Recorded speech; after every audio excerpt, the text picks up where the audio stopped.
Harriet Tubman comes back to life on the stage of the Oakville Center for the Performing Arts, as displayed by a brilliant, brilliant young woman by the name of Leslie McCurdy. Leslie McCurdy from Windsor, and I'm here in Oakville. And in just a few moments, I'm going to turn to the interview that I had with her in the days leading up to her performance. But we want this to stand as a lesson for all that we can continue to learn from. Just how did this young woman that was born into slavery in Maryland traverse the very complicated labyrinth that was the Underground Railroad, and then continue to do it and champion it for the rest of her life? First, saving slaves out of slavery, and then taking care of their lives once she got them free. We're going to find out the answers to all this right now with Leslie McCurdy.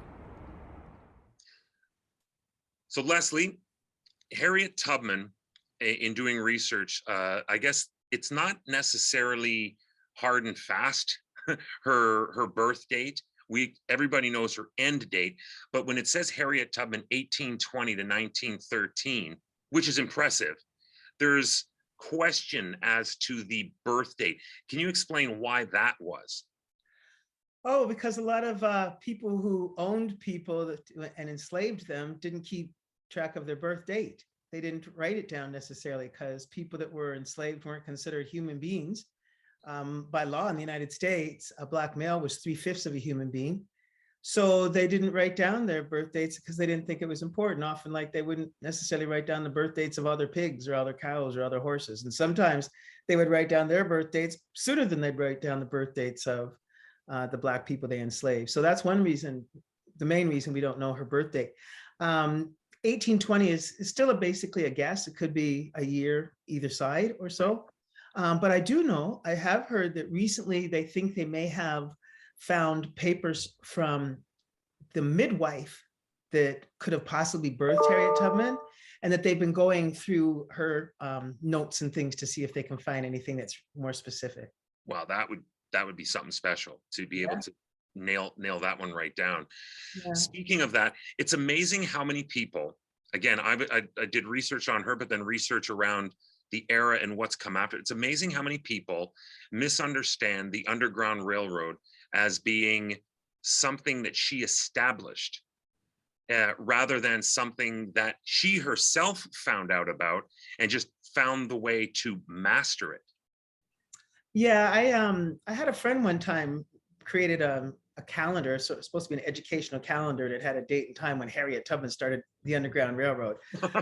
Well, the Underground Railroad, from the time the enslavement started on the continent, there were people trying to escape and rebel and everything. And the Underground Railroad is thought to have actually organized in the late 1700s, to where it actually became what is known now as the greatest international freedom movement ever. Yes. So, but that took a little while to become established. There were, I think it was the Quakers that were a part of the Underground Railroad. There were free Blacks that were part of the Underground Railroad, so were, and it took a while for everyone to connect and for that real system to be put together. And it was quite established by the time Harriet Tubman became a part of it. And yeah, she was able to rescue herself with the help of the Underground Railroad, and then help other people, and use the connections and the wily ways of the Underground He's Railroad. wily. There's no doubt about that. Yeah, that's the word for it, is wily. So there was one point in your play, and this made me giggle, man. This was when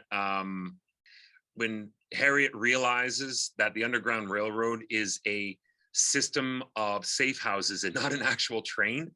Yeah. She's like, she got that piece of paper from the woman. She says, "This must be my ticket on board the train that is the Underground Railroad." I just found that so innocent. Yeah, well, even now, a lot of people think the Underground Railroad was some kind of underground train. I mean, that's, it says Underground Railroad. It does. And I do a play for little kids that I call Harriet is My Hero. And that's for the kindergarten through grade 2 age range when I go into schools. And I try and teach what to look for and emulate in being a hero, and using Harriet Tubman's story to do that. And when I'm describing to them what the Underground Railroad is, I say, it's like this. When they say underground, they mean undercover, shh, secret, don't tell anybody. And when they say railroad, they mean the pathways over the hills and through the fields and through the forests that people have to travel. So the Underground Railroad is secret pathways, shh, don't tell anybody. That is awesome. There's so many adults that could use that explanation, because it's true. You know what? I hadn't thought of it that way. Underground. When somebody goes underground, they're going covert.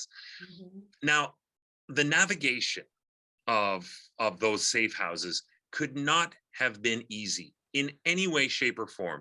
We had zero modern conveniences, so really she had to leg it out and remember where she had gone in order to constantly traverse it, yet she was able to master it. How was that? Maybe speak to that success, because that is mind-boggling how she was able to do that. Well, and again, she's said to have never taken the exact same route twice. John Brown, who was a major abolitionist, the gentleman who planned the Harper's Ferry raid, and the Harper's Ferry plan was to go and, take guns out of this government arsenal and give them to the people who were enslaved so they could free themselves. Right. But he considered Harriet Tubman a brilliant general. Emphasis on brilliant. Yes. She was brilliant. She was gifted. Plus, she was very knowledgeable. I mean, her father taught her how to read the stars and how to, like I say in the play, to feel for the moss on the north side of the tree. So you always know at least what direction north is. She learned a lot about what kind of foods and you could forage for in the forest, berries, nuts, leaves, greenery that you could eat. She learned a lot about medicine and stuff from her mother. So if somebody got injured, she knew how to poultice something to keep people healthy, or if they were sick, she could make something to, for them to drink or something to keep them well. So she was also very, very knowledgeable, sometimes I think a mistake is made, and again, people, because of the conditioning that we get and the stereotyping and the prejudicing, somehow think that the slaves were not very smart. Maybe they weren't formally educated. Mind you, neither were many of the people who owned them. Yeah, you're right. It's right. not like they were stupid. I mean, one of the reasons why Africans were enslaved in the first place is because of how smart and knowledgeable and strong and hardworking and resilient they were. If you think of the economics of slavery, I mean, if you want a product that you're going to make use of, you want the best product. You want the strongest to do the work, the most resilient. So you can, work them to death as long as you can, but it's going to be a lot longer than you could work some of these other people's to death. So, hey, all the better for making money. That was the attitude. Right. So, yeah, but yeah, she was very smart. She learned a lot from her parents, who had learned it. From what I understand, Harriet Tubman's grandmother on her mother's side was African. So a lot of the knowledge that was passed down. Canada played a vital role in the emancipation of slaves out of the United States, and a huge part of that obviously was who we're talking about today, the legendary Harriet Tubman.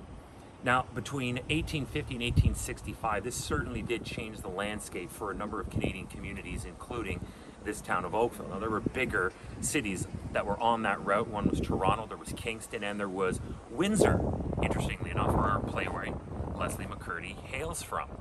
Now, Oakville itself was not officially sanctioned, but it was well enough known deep down into the South that it was at least considered as part of the Underground Railway. However, there were slaves that were being emancipated out of the States and into Canada as early as the early 1800s, 1823. The closest known city in Canada that was a safe house on the Canadian portion of the Underground Railroad was St. Catharines, and that's where we're going to meet up with you next in a very special occasion. But first, let's get back to our time with Leslie McCurdy. How many generations prior to Harriet was their family in America, or was her mother, because I didn't understand that part. Did it go back to her grandmother being brought over from Africa, or did it start with her mother? I didn't catch that. I think on her mother's side, her grandmother was African. I'm not sure on her father's side. Okay. I know one that, it wasn't too far off. My grandmother, great grandmother, but it wasn't too far off. I was just It was close enough that she was still getting stories about, yeah. It's amazing that, I mean, she was incredibly brilliant. And the Union Army used her for a number of different reasons, a lot of strategic reasons, but it did make possible a massive exodus of enslaved people to travel out and to the north. It's a shame that afterwards she was not recognized in the northern states for that. She just went right back to being part of American collateral, which I found sad. Well, the Union Army, the reason why she wasn't recognized was because she was female. At first, the Black men that fought in the Union Army also weren't being recognized, but eventually they won their recognition as men and got their pension. But Harriet Tubman as a woman in the Army wasn't recognized in that way. That's one of the reasons why Nelson married her, was so that she would be able to, well, like you said, so he could take care of her and that she would get his pension when he died.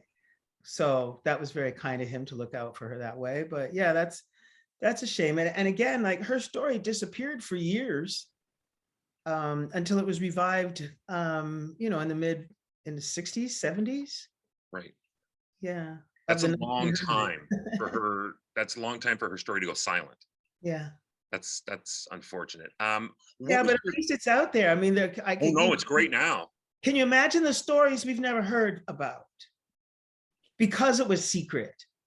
The men, the women, the children that worked to help make the Underground Railroad a reality, and we don't know their stories because it was underground. Shh, don't tell anybody. One of the things, again, another thing is the Underground Railroad, a lot of people think made its way through to Canada, but it wasn't as widespread across Canada as I think a lot of people know. There were some ports and there were some places that have been commemorated as being ports that actually weren't ports. There were very few of them. Can you maybe just remind us, where were the actual drop-off points where they connected? Because there weren't very many.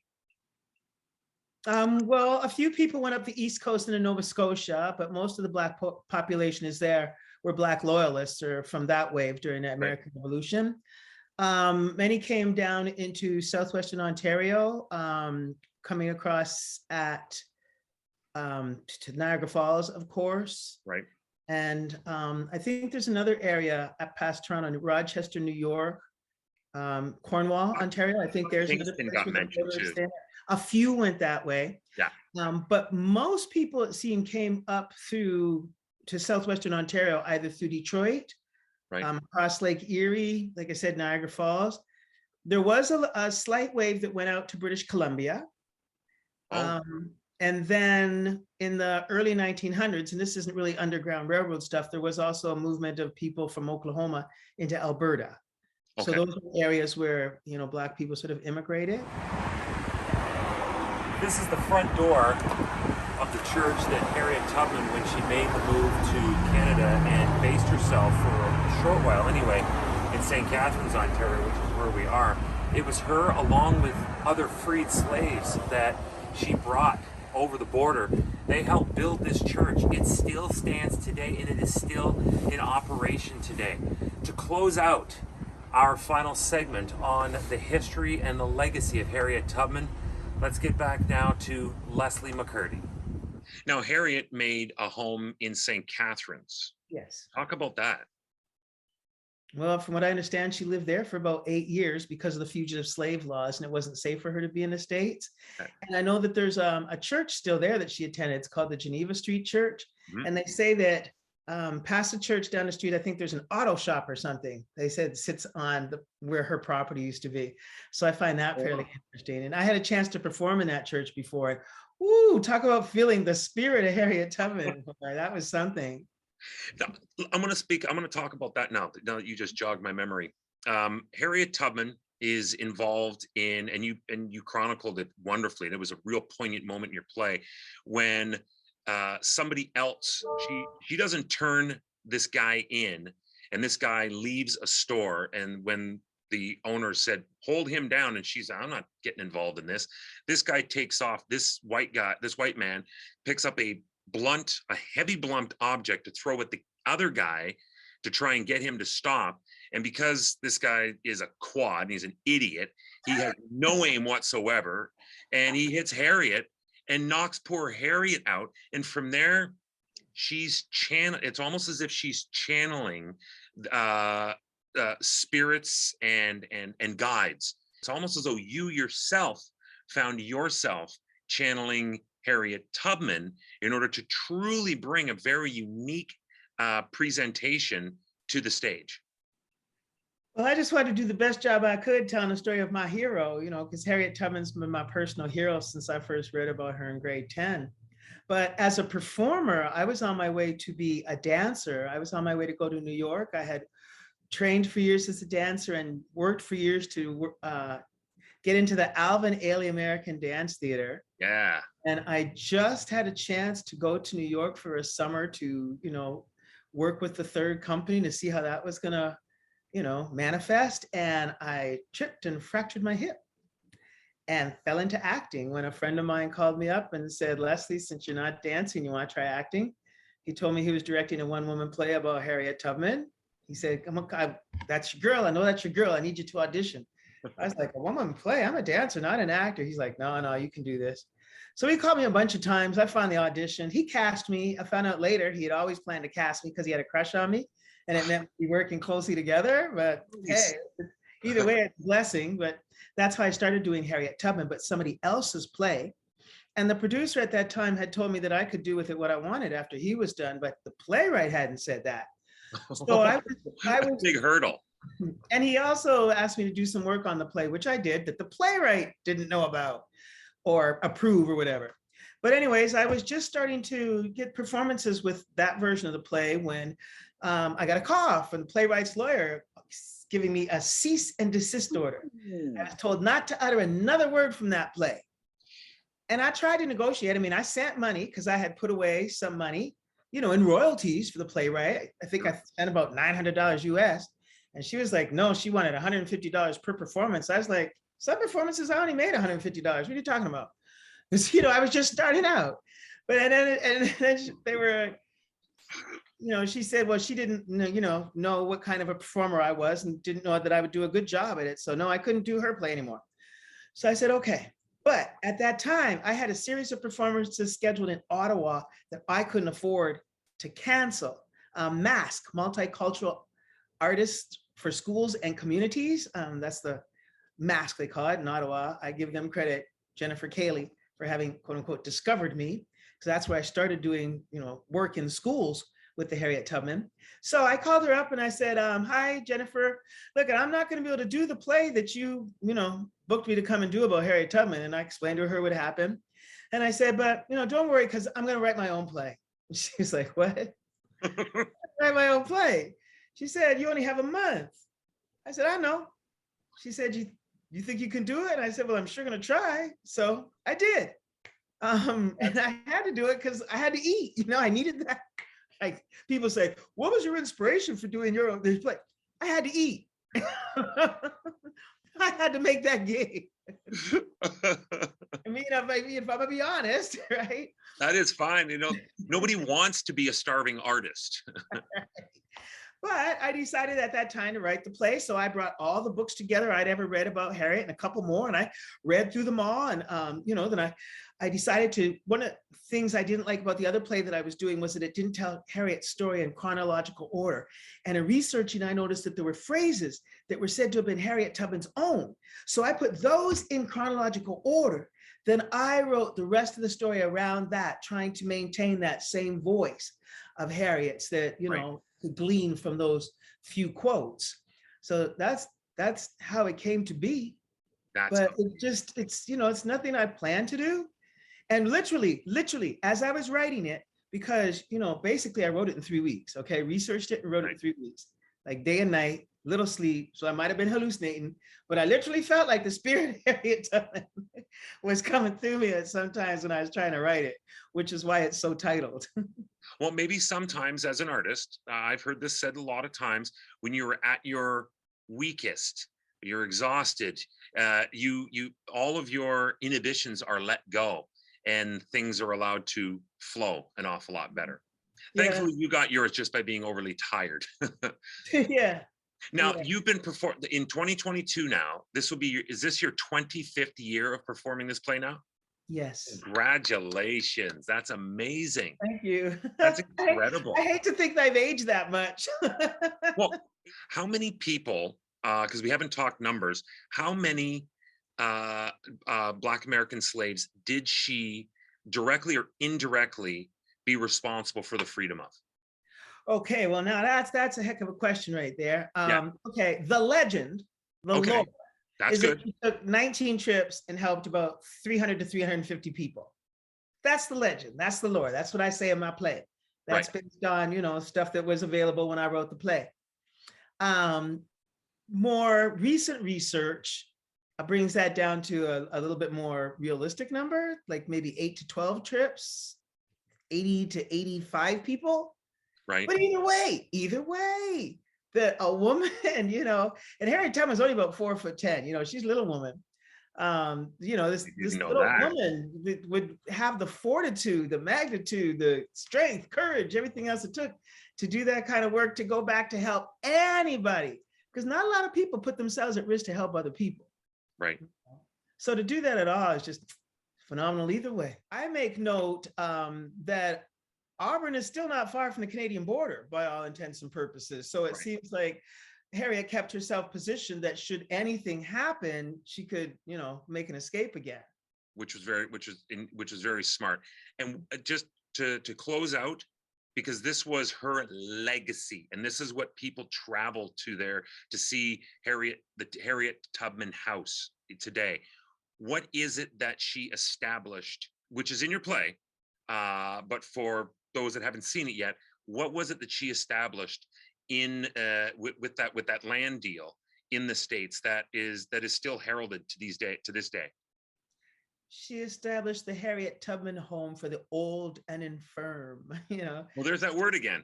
I guess that's what they use for old people, who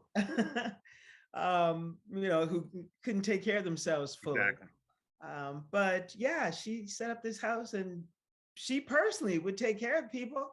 It was just something within her as a drive to take care of other people, to give love, which isn't that what we're here for? I mean, ultimately, I thought, just a perfect manifestation of that. And there have been some others through history.